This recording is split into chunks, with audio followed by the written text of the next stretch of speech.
El análisis político y legislativo de la Ciudad de México. En Contragolpe, con Luis Velázquez. Y me da mucho gusto saludar a través de la línea telefónica a Luis Eduardo Velázquez. Él es director del diario semanario Capital CDMX. Y bueno, pues nos va a hablar del rechazo a eliminar el concepto de suelo rural en el Congreso de la Ciudad de México. Adelante, Luis Eduardo, gusto en saludarte. ¿Cómo te encuentras? Buenas noches. Buenas noches, estimado Jesús Martín, y un saludo a tu auditorio. Fíjate que hablábamos de un rechazo, hoy te explicaremos por qué. Es que el Congreso de la Ciudad de México ha estado trabajando en estos días de receso y aunque ha habido algunas inconsistencias, ya avanzaron en un tema relevante para la Ciudad de México y se trata de que por fin llegaron a la conclusión de eliminar este concepto de suelo rural de la Constitución capitalina en lo que toca al desarrollo urbano. Recordar que este fue un detonante del conflicto social que se abrió en la zona sur de la Ciudad de México.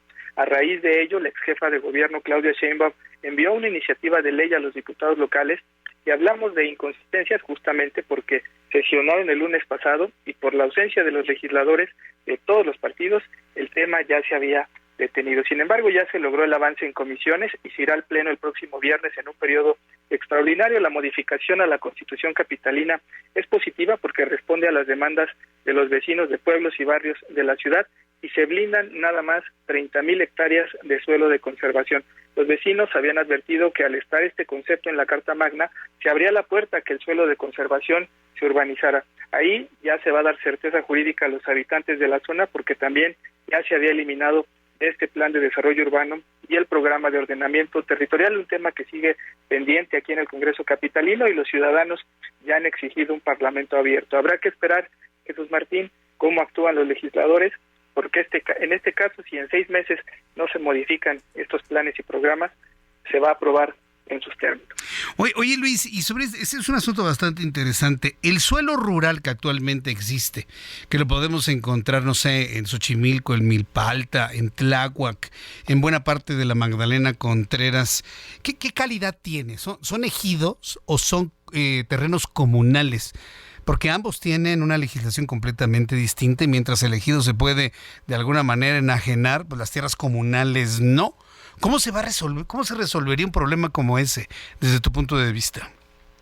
Sí, es que ese tema también trastoca algunos temas del índole federal, porque ellos, los comuneros, los ejidos, se coordinan también en lo federal, pero ahí ellos tienen autonomía dentro de sus tierras y esa parte sí queda bien establecida ya por lo menos aquí en la Constitución de la Ciudad de México, que solo se va a manejar el concepto de suelo urbano o este suelo de conservación y ellos ya quedarán como en esa posesión de sus espacios legítimos. Entiendo que se les va a dar el dominio pleno entonces a los poseedores de certificados parcelarios de las zonas rurales.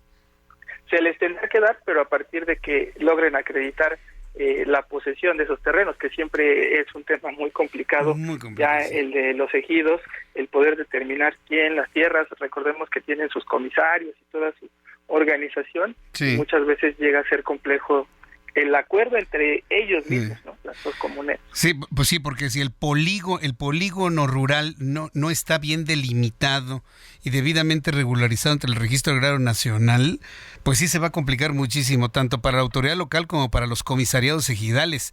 Oye, es un tema que, no sé, yo pienso que los va a meter en una problemática innecesaria. ¿O tú cómo lo ves, Luis? Sí, sin duda es un tema que viene aquí a hacerlo más complejo, algo que de por sí ya siempre ha sido complejo el poder actuar y ahorita ya con estos cambios y hay que ver cómo queda, porque cómo quedan estos planes si llegara a haber alguna afectación en esos polígonos o espacios que ellos ya tienen acordados como suyos.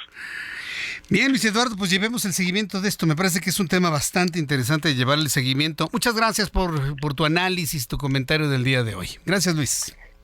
Claro que sí, muchas gracias y un abrazo. Un abrazo, que te vea muy bien. Muy interesante esto que nos comparte Luis Eduardo Velázquez, director del diario semanario Capital CDMX.